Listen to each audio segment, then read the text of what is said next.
everybody. Welcome to Beyond the Gate, our Full Metal Alchemist Brotherhood podcast. I'm Megan. And I'm Meg. And we are here today to talk about Episode 4, An Alchemist's Anguish. Yes.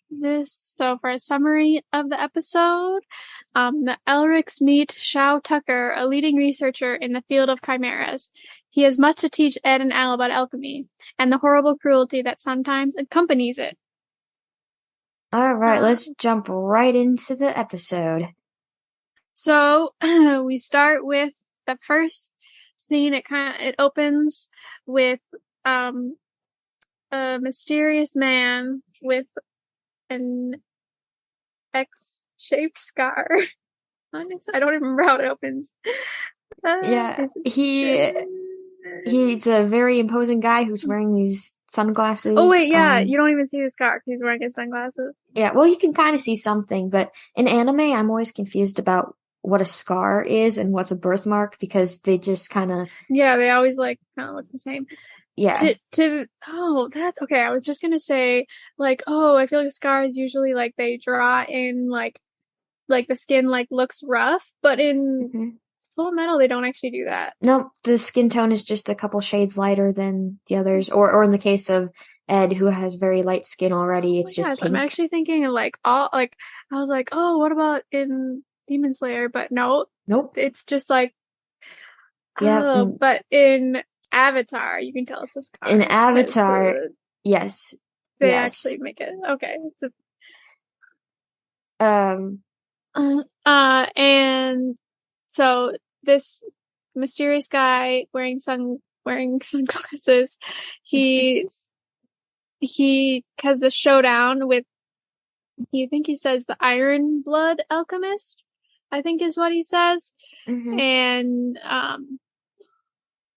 the Iron Blood Alchemist is like, you can't kill me or whatever. And he's just asking to get himself killed. Yeah, it's like, okay. And he does alchemy and puts this guy in a metal box. And it seems like he's won, but he has not. The box breaks apart and he grabs the alchemist's face and you just see blood. Yep. And he says his I guess you could call it catchphrase. Foolish alchemist who's turned their back on God. Yes. And then he disappears. And then we see some of our military dudes. Our dudes! Yeah. Hughes and Major Armstrong and even the Führer shows up and they're kind of checking out the scene and talking about who is this mysterious guy that's apparently he's been going around killing alchemists, and there's kind of an urgency in figuring out who it is. And then we cut to Roy's office, which I don't know, I was always kind of confused when I was watching this. Reading it is easier, but Hughes and the Führer and Armstrong, they're all in Central, which is the capital city, but Roy is in Eastern Command. Yeah, Eastern Command with his crew. Yeah. And there's this brief mention of a mining town and a Lieutenant Yoki, I think. Is that right? Yes. That's I want to say Yoshi, but it's Yoki. It's Yoki. Yeah. And this is actually important. Yeah, this definitely. I think it's chapter 3 of the manga. I believe so. And I think it's just titled, let me go to my notes. I think it's just titled the mining town. Yep. And basically, there's this mining town that's owned by corrupt Lieutenant Yoki, and he treats the miners very poorly, and like it's like the classic story where it's like they're being taxed and they're all poor and they all hate him. He's just greedy. And that would make Ed Robin Hood. Yeah, that's actually true. And Ed kind of tricks him into selling him the town, which then Ed turns over to the miners. Yep. It's really funny. It's actually in the original 2003 Full Metal Alchemist, they do have an episode of this. I believe they changed some things, but yeah, for the most part, they kept it the they have like a strange like girl who could do alchemy. Lyria, like I don't totally blank on her name. I didn't like her. No. But yes, anyway, in the manga though, like Meg said, Ed kind of liberates this mining town, and Yoki is presumably punished, well, by the miners, and also because he's a corrupt military official who was using the town to his benefit. It's like the sheriff of Nottingham there. And then, when Ed tricks him, he changes coal into gold, which is forbidden for alchemists to do. Tells Al to look away while he does it. And, he gives the gold to Yoki, who in turn sells him the town. And Ed goes to the miners, and he wasn't treated the absolute greatest by them before because they were mistrusting of alchemists, or state alchemists, I should say. But he brings them the deed to the town and says that he'll sell it to them for a meal and a night's stay at the inn. And that's how he saved the mining town. Mm-hmm. Yeah. Yeah, and I think, well, I really enjoy that story. And I think it also just shows, like, you know, one of the laws of alchemy is that you can't make gold. And it just shows that Ed, he isn't afraid to break the rules to help people. Yes. And also just throughout the story, he's very like snarky, and also like very like he has like his evil smile when he's tricking. I love his smile. Yeah, it's amazing. Yeah. And also just kind of drives home that people don't like the military or yes. the government that's in power right now. Yeah. And after that, just to briefly mention this as well, it also skips at, the anime also skips over the, chapter 4 battle on the train, which is another one that is in the 2003, but they do change it quite a bit. But I would recommend reading it in the manga. It's just a very good character building, chapter, especially for Al too, because he and Ed work together to free this train from, a guy named Bald who takes it over. And, there's, a man from the military who's quite important on board that he's trying to capture. Ed saves him. Roy, meets him at the train station, and there's this brief scene of them having their, you know, friendly, not so friendly banter. And yeah, it's just kind of important for the characters, but not important enough of a storyline to keep in Brotherhood, I suppose. Yeah. I was just gonna add to that I think it shows like how smart Ed and Al are, because there's like, I don't know, there's like 10 plus guys and they take them all down. And there's like also like a moment where Ed like he uses the resources around him to defeat the bad guys. And I just, you know, they're smart and they're smooth under pressure. They don't for the most part, yes. Yeah. Except when Ed gets called short. Like that's his really like his trigger. His weak spot. I liked Al in that chapter especially because he's very sweet. He's a gentle giant. Yeah, and when the train robbers, they have guns, they have weapons. So when Al confronts them, of course, they point their weapons, and Al says, "Don't shoot!" And you think he's saying that, for his benefit, but really what he means is, "Don't shoot, the bolts will ricochet, and the bad guys get hurt," and Al's just like, "I told you guys not to shoot, I don't want anyone to get hurt." Mm-hmm. Yeah, and also just, as it comes up later in this episode, but Ed can go too far, but Al is there to kind of stop and be like, "Wait, brother, don't, you're gonna kill him." And also again, this chapter also just highlighted that people don't like the military, and there's a lot of unrest in the country.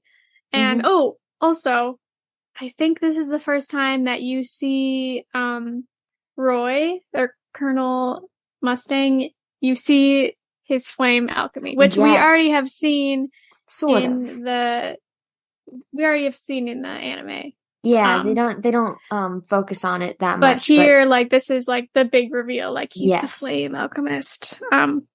Which I guess more about the manga. I saw you already put the note about how they explain. You can talk about that. Yes. So this actually does relate to the episode we're on, episode 4, because the Alchemist's Suffering, which is the name of chapter 5 in the manga, actually picks up where they left off at the train station. Roy has just used his alchemy, and there are some other members of the military asking how he did that. Gene Havoc happens to be there, and he is one of Mustang's men, and he explains that the Colonel's glove is made out of a special reactive cloth. When you rub it together, it sparks. The rest is just adjusting the oxygen level in the air around what you want to combust, and then boom. So, Roy is really smart too, if he can just, at the drop of a hat, adjust the oxygen to make what he wants to get set on fire, explode. Mm-hmm. Yeah, I thought that was, well, I like the science, the explanations. And so that's kind of like, and then like that meeting at the train station then kind of leads into this office scene, where they're talking about, in the anime, they're talking about, that, after their experience in Lior and like with the Philosopher's Stone, and I think they talking about the chimera that they saw there, and like we need to understand more about chimeras and bioalchemy, and Roy can connect them with a bioalchemist here in the Eastern Command Center, or in the city.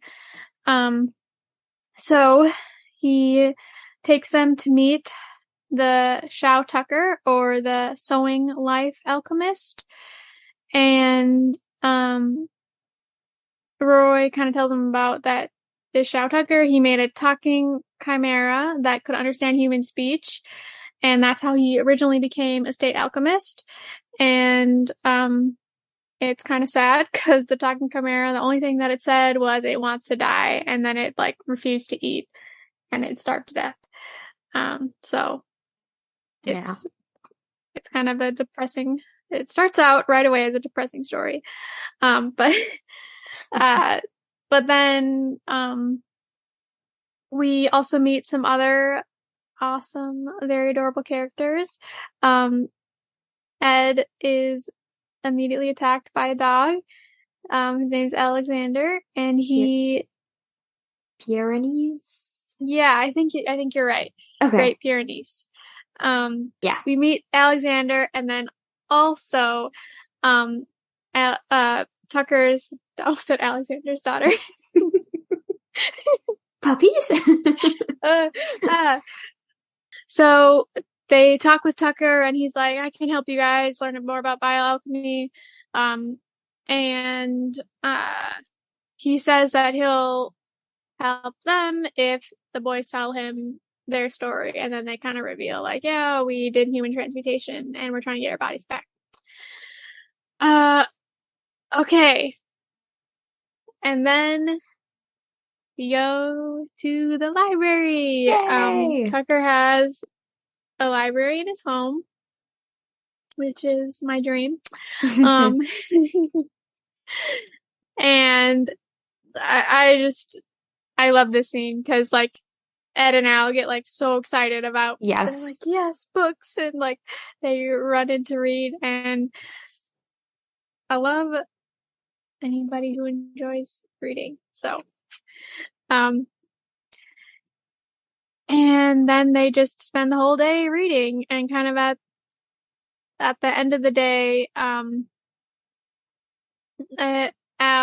kind of gets distracted by Nina, and he's playing with her, and then Alexander jumps on Ed again, and he's kind of frustrated, but it's kind of a funny scene, and there's a awesome dad joke that said, why does it have to come from him though? I know, but you know, he's like, the boys are dog tired. Yeah. Brief interjection here, but I do love this part because Ed is the kind of person who really focuses in on something when he's in something he doesn't want to be disturbed. So he's reading all day, gets a little bit annoyed with Al for taking a break to play with Nina, but then Nina kind of, you know, opens up to them and is like, well, my mom's not around. It gets kind of lonely, but I have Alexander, but Daddy's busy. So she's not really complaining. That's in the next That's in the next scene, yes. But you can, before she confides in them even, you can kind of see that she's a little bit lonely. And, yeah, so Ed has some compassion, and rather than saying, oh, you're lonely, let me play with you, he's like, my shoulders need to stretch out. I'll play with the dog to exercise. Yeah. He doesn't, you know, he cares, but, you know, he's classic, like, I'm too cool to care, but I do care. And, okay. I don't want to skip the middle scene because that's kind of important. So after Ed and Al leave, they Tucker looks really tired and concerned, and it turns out that he needs that every 2 years the alchemists have to state alchemists have to take an exam to get like recertified. Yeah, or like or maybe it is every year. I thought it was an annual thing, and it was like a that would make more sense because 2 years. Yeah, it's just to make sure that they're like making progress and, you know, adding to the body of knowledge about alchemy. And so he's kind of stressed about that. And it's really cute because his daughter's like, you can do it. Should talk about their voice actors and stuff. Oh yeah, I can do that. So, voice actor notes. For Nina Tucker is played by Brina Palencia. Apologies if I butcher any of these names. She was also Shiro Takahoji from Ouran High School Host Club, Minoru Mineta, my least favorite character of all time, from My Hero Academia, and Rin Soma from Fruits Basket, who is a decent character. Yes, yeah, she has her moments. Yes, yeah. Well, mostly because she makes Haru happy. Yeah. Anyway, moving on. Oh man, if Justin Cook's not in this, right? Side characters, I think. I thought I heard his voice in a very minor character. Okay, but not one where we would be like, yeah. Okay, anyway. And then Xiao Tucker is played by Chuck Huber, who was also Kurogiri from My Hero Academia, Android 17 from Dragon Ball, and Frankenstein from Soul Eater. And Nina's name means little girl, and it's in Spanish roots. And Xiao means longevity. It has Chinese roots. And their last name, Tucker, means tailor, which is English roots. Kind of ironic because he's the sewing life alchemist. Okay. Next day. Yes, the next day they're back at the library again reading. And yeah, as Megan mentioned earlier, they're kind of hanging out with Nina and she's talking about like being lonely and her father is so busy. And we get like this brief flashback of Ed and Al looking in on their father, like studying, and I guess we don't know, but we can assume it's their father, but I guess they don't say for sure. And like you kind of see like they understand. And then yes, Ed pretends like he needs to stretch his shoulder, and so they go outside and are playing with Alexander and Nina, and it's super cute. It's just like kids being kids, and which I like because like I don't know, like their lives are so serious and they've had so many terrible things happen to them, and it's just nice to see like they're still kids, and they can still be kids even though life has scarred them. I like how Ed makes like that little puppet with his arm to chase Nina and Alexander with. That was so cute. Oh, that was so cute. All right. Well, and then they're playing though. Yeah, you kind of see like Tucker's like really stressed about passing his exam. And yeah, so something bad might happen. Stress is not good, people. Yeah, that's not completely true. Yeah, I know. Depends on the person, and anyway, no, we're not gonna. I don't want to talk about my rule of thumb with that. Like, it's okay to put pressure on yourself to make yourself do things, but stress is something you have to be wary of. And like in Hamilton, you need to take a break, otherwise something's gonna happen. That's exactly what I was gonna say, because like literally, like you can make horrible decisions, or also your body can literally like break down. Yeah. So take breaks, people. Like I am right now. I should be writing my graph. Don't think about it. Don't think about it. Okay. Anyway, then it cuts to a different scene with Hughes and Armstrong. Yes, and they're talking about Scar and how he got away, and they can't find him. And there's kind of this another brief mention of kind of like state alchemists are dogs in the military, but they're supposed to be like pillars of science and truth, but they're kind of just abused for their powers if they're in the military. So it's kind of interesting. And then we kind of quickly cut back to Tucker and Nina and Ed and Al, and Tucker's talking again about passing the exam and how he's so concerned about it. And also, I guess here, and also I think in other places, he kind of mentions like, oh, we were so poor before and we were so bad off when I wasn't a state alchemist. So, that kind of seems how he's justifying like being stressed about passing the exam and whatever. I believe he accuses his wife of leaving them because they were poor. He says something like, "My wife couldn't stand it and left us." Yeah. I think you're right. He does say that. So he's kind of, I don't know. Red flags, go up. When they first met Tucker, he invited them in his house and said something like, "I apologize for the mess. It's been hard to keep up with things ever since my wife left me." Like, who just says my wife left me to strangers? He's like pretty like, oh, my wife left, and I totally forgot to we totally forgot that part. But yeah, that happens right away. That's like, I think like one of the first things he says to them, which it's like, okay, bro, like airing out your dirty laundry so quickly. Doesn't help. And then we have the fatal question that Tucker asks Nina. Is like, do you want to play with Daddy tomorrow? No, Nina, don't do it. I'm like, no, don't do it. And she's like, so sweet. I'm like, yeah, I do. And she's so adorable, and she's like so supportive of her dad, and it's so cute. But But yeah. Then Okay. the scene comes. Yes, the scene. So it's the next day. Ed and Al kind of walk into the house. They're looking for anyone, for Tucker, Nina, Alexander, and it's the whole like vibe of the house has definitely changed. It's kind of like everything's kind of dark.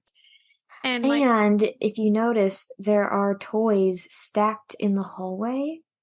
Like, why would they be out in the hallway instead of in Nina's room? Oh, I didn't see that. Oh, interesting. Okay. Okay. So back to it. Yes.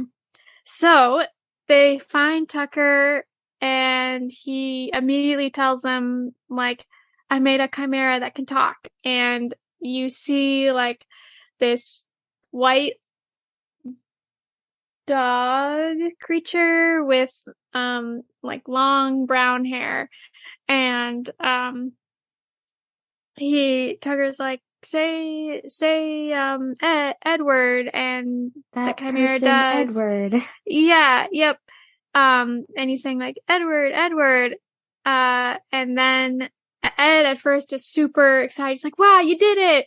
But then the chimera says, big brother, which is something that, Nina was call him that. Yeah. Call him. And you just see Ed's eyes totally change as he realizes what has happened. And he very quickly like figures out what happens. He's like, when did your wife run away, and when did you first become a state alchemist and make a chimera, a talking chimera? And he very quickly figures out that Tucker has used Alexander and Nina to make a talking chimera. And Ed just goes ballistic. He attacks Tucker, and he starts punching him repeatedly with his metal arm. Till Al kind of tells him to stop. But while he's punching him, Tucker says a few interesting things. He's kind of trying to justify what he's done. And one thing that he says is, you can only do so much with animals after all. It's much easier when you start with a human. And I think I actually like better what he says in the manga. He says, the progress of medicine, the progress of human knowledge is the result of experimenting on humans. Someone has to do it. As a scientist, you should be the first to, and then Ed cuts him off. It's a really heavy thing to say. Yeah. And, I do not I agree with him. I mean, okay, that's not, it is true that he says it's much easier when you start with the human, because a lot of the times, when you're doing research, you're trying to come up with new therapies or develop new drugs to use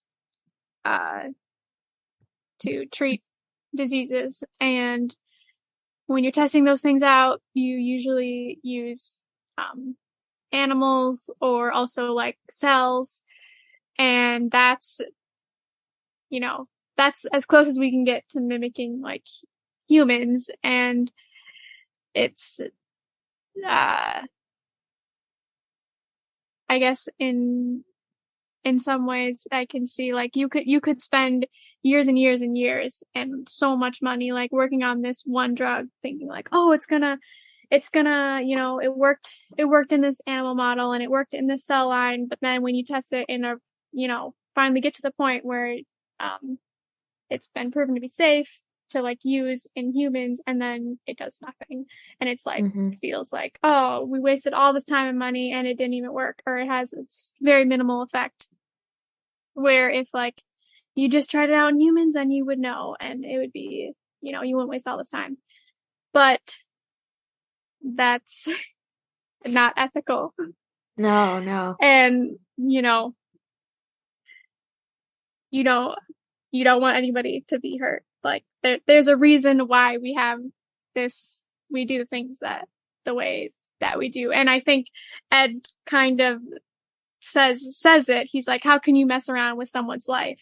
Like, these are real people with real thoughts and feelings and souls and family that cares about them. But then Tucker turns it around and says, well, isn't that what you did?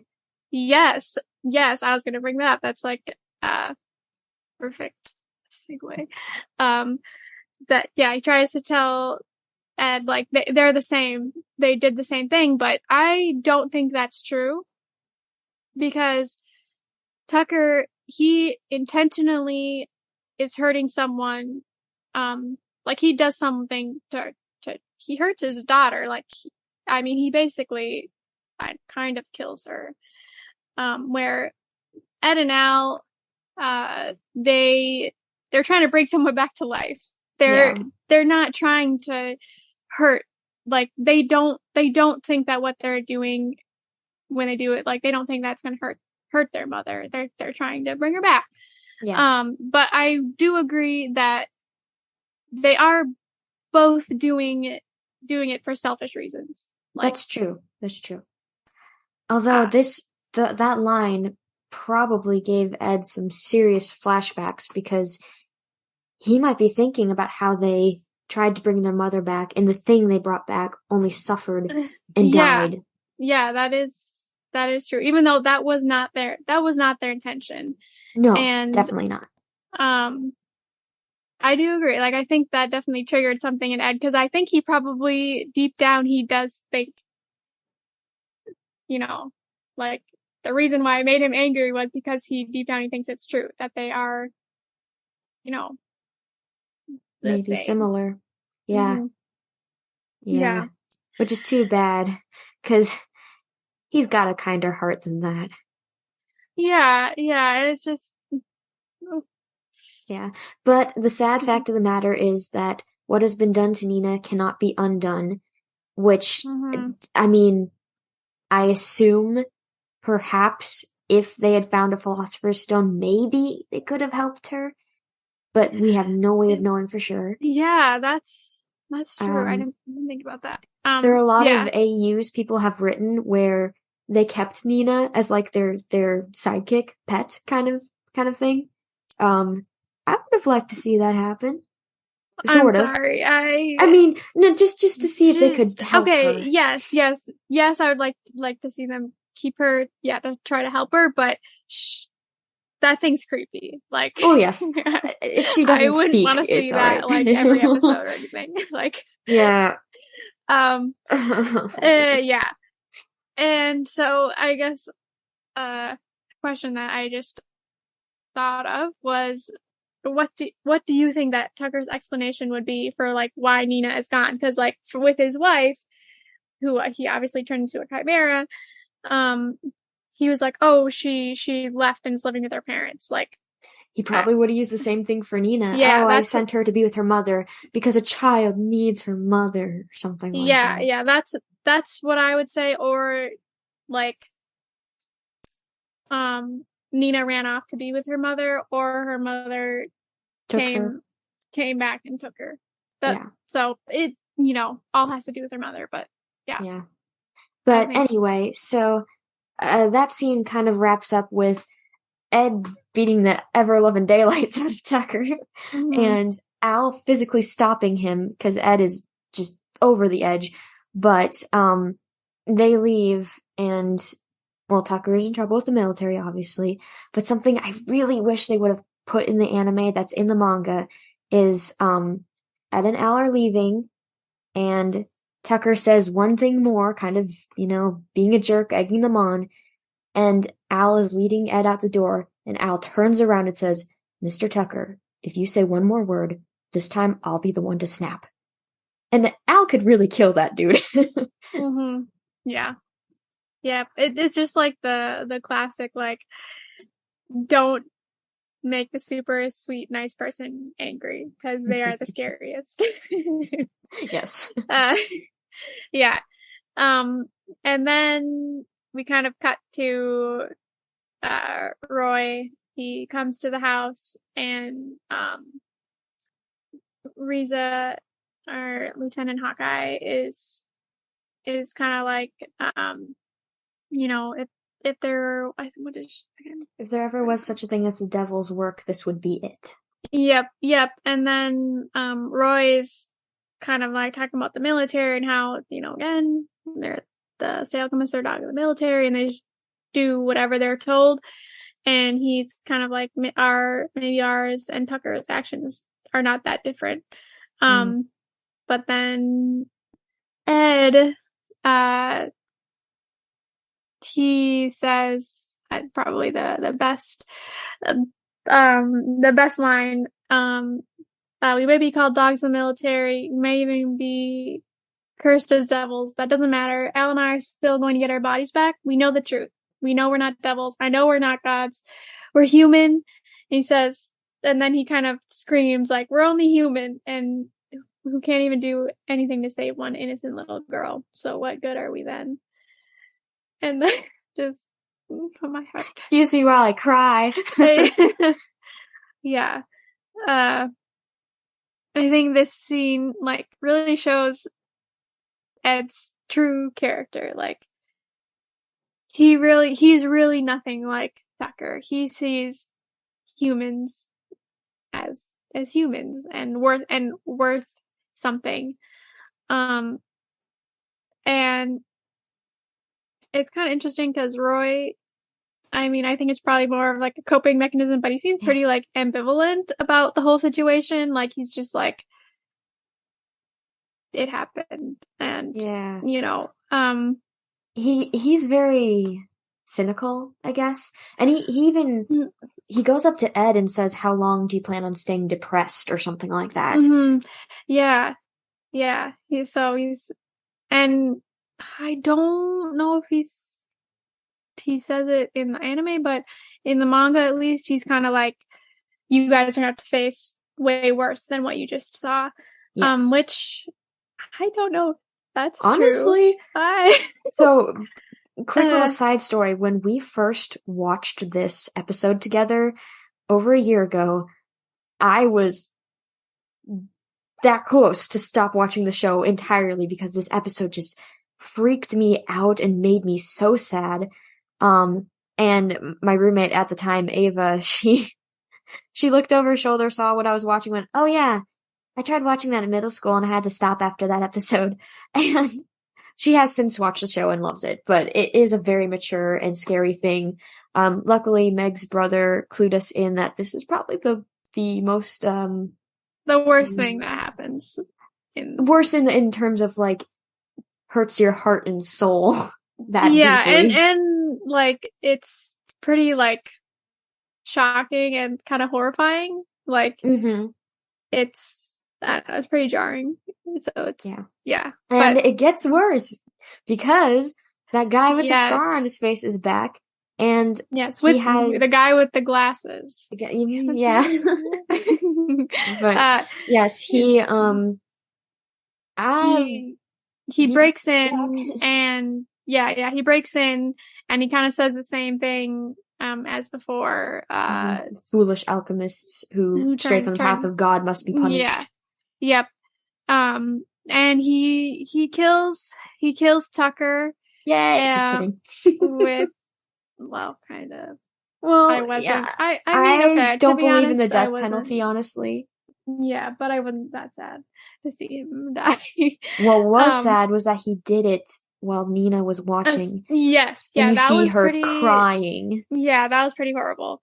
Also, I'm glad that they killed him because in the original, they don't kill him, and he like comes back in like increasingly worse ways, and so I'm happy that they decision. That he's dead. Yes, but anyway, he kills Tucker. Nina is sad. She's saying, "Daddy's hurting." She's like doing what dogs do when they nudge somebody's hand or like they're sniffing them when they're upset. And the guy looks at Nina and you hear compassion in his voice, as he says something like, "I'm sorry, there's no way to turn you back, but may you go peacefully." And he kills her too. Yes. And how do we feel about this? That he also killed her? It's hard because in some ways it was merciful to end her suffering, but in other ways you don't know what's going to happen. Maybe they could have found a way to save her. And that wasn't his choice to make. Yeah, exactly. And like with Ed and Al, like their situation seems impossible. Like how in the world are they going to get their bodies back? But they're not, they're not giving up. They're not. Yeah, you can't just make that choice for someone. But at the same time, I do get it. Like he, in his own twisted way, he was trying to help. Yes. Brief manga note as well. So, obviously in Brotherhood, Scar said his name. Well, I suppose we can say his name now. Oh yeah. At the end of the scene, they like reveal, like he takes off his glasses and you see he's got this giant X-shaped scar like over his eyes. And he's got like red his eyes. His name is Scar. Yes. So we already talked. So, in the manga, Scar, as he is now known, is not introduced like in Brotherhood, where, you see him battling other alchemists. Instead, he doesn't appear until he kills Nina and Tucker. Yeah, this is like the first time you see him. Yeah, big reveal time. Yep. And then kind of just the episode ends with a very brief scene of Ed and Al just sitting on the stairs, like looking beaten down.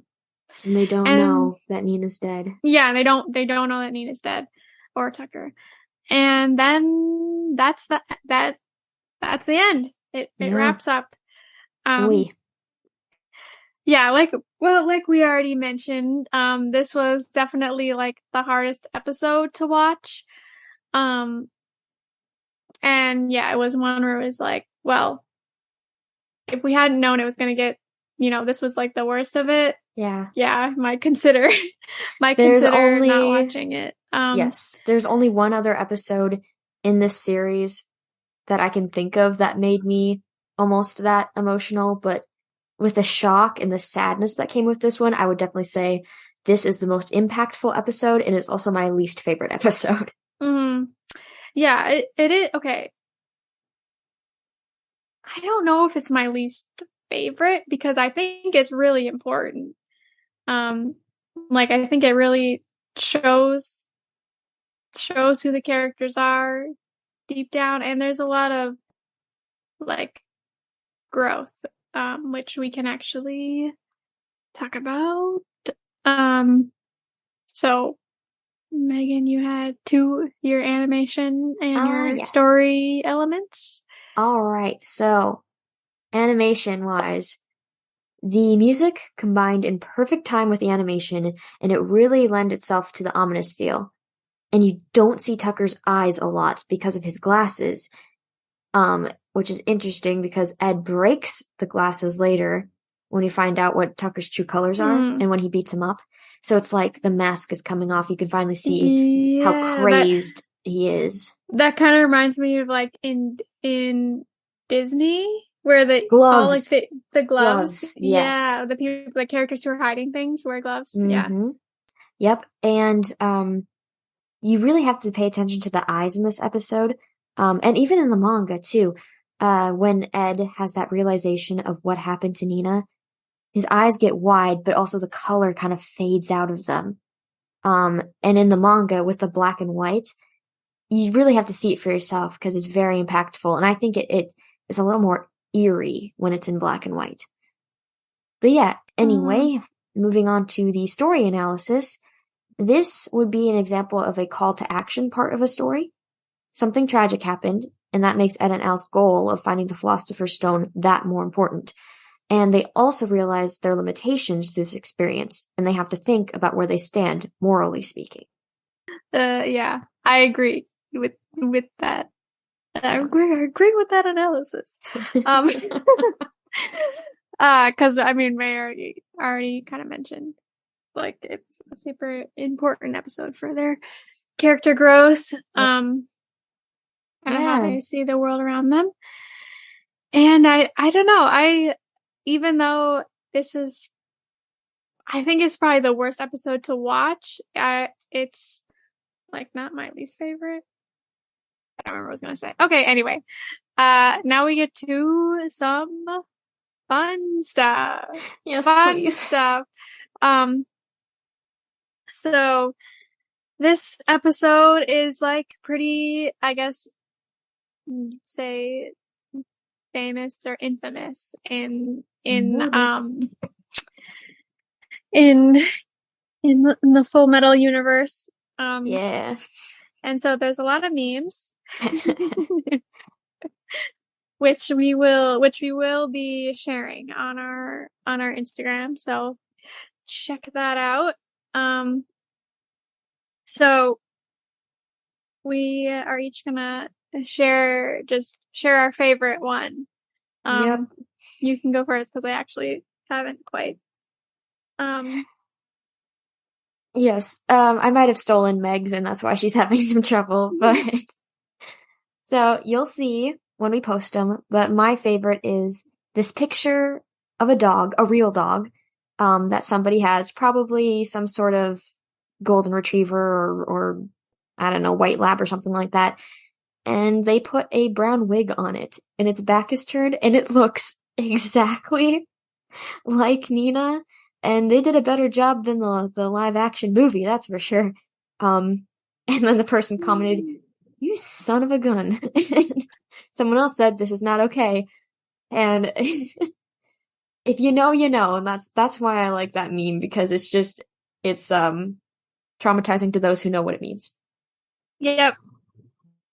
Okay. I'll go with this one with the Connect 2, where it's a picture of like the Connect 2 like Connect picture 4 game. Yeah, and it's like the classic alchemy party trick, and it's Nina and Alexander playing.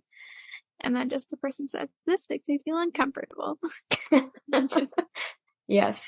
Just a little something to lighten the mood, because I mean, all comedy stems from tragedy, let's be honest. Yes. Yeah. All right. I just found another one. Uh-oh. That's like, have you ever played or seen Animal Crossing? Yeah. There's like I don't know. Can you see this? Oh my word, that's horrifying. Brother. Edward. Okay. Edward. All right, let's get to the outro. Yeah, because we've been talking for a while. So we both have favorite line of the episode is the same. Yep. It's that the big where Ed's like Edward. Oh yeah, that's my favorite. No, just kidding. So basically Ed says, we know we're not devils. I know we're not gods. We're human. We're only human. When he screamed that, that's what got me. Yep. And I think that, oh man, this is such an important episode, because that's kind of like, at least for me, like one of the biggest messages of the show is that, you know, they're only human. Yes. And then what did we learn? / moral of the episode, or like the theme throughout? Yes. I found some correlations between this episode and a Bible story, actually. The story of Mara. No! The story of Mary and Martha. Basically, Martha is the older sister, and she spends all her time when with Jesus, she wants to, make food for him, clean the house for him. She's worried about being a great hostess. Mary takes time and just sits next to Jesus and talks with him and listens to him. And the point of this story is that there's the one who works too much versus the one who makes time for the important stuff. There will be time to work later, but you want to spend time with the people around you because, you won't always have them. Mm-hmm. Yeah. Yeah. I think that's a good moral of the episode. I'm trying to think if there was anything else. We've mentioned lots of things, so. Oh yeah, totally. I like that. And then who pushed the story forward in the episode? That would be Tucker and Nina. I just think that their whole story, as Megan mentioned earlier, it's kind of a call to action part of the story where something tragic has happened. Yeah. That makes the goal of the story even more important. Ed and Al getting their bodies back. And with that concludes. Did you want to talk about YouTube? Yeah. Okay. So we are working on a YouTube channel. Hopefully it'll be up and kicking by the time this airs. But we're going to have Beyond the Gate YouTube channel. So basically we'll be compiling playlists of videos we've watched that explain Brotherhood or the original FMA. Have some great insights, and we'll be saving playlists with great songs, like all of Amelie's covers of Fullmetal Alchemist. And which we'll talk about next week. Oh, yes. And I'm also working on taking the audio from our podcast and just putting it to a background, kind of like audiobooks do on YouTube. So if you can't access a podcast platform, you can listen to us on YouTube. And we might have fun little animatics, cartoons, bloopers, or whatever on YouTube, as well as our Instagram. And just please comment, like this podcast on wherever you're listening to it on, and feel free to email us or Instagram message us. Yeah, about anything. Comments, suggestions, art, memes. Yeah. Memes. I love to see it all. Yes. So, all right. Well, we will sign off, and we look forward to next week's episode. Yeah, thanks for listening. Bye. All right, bye.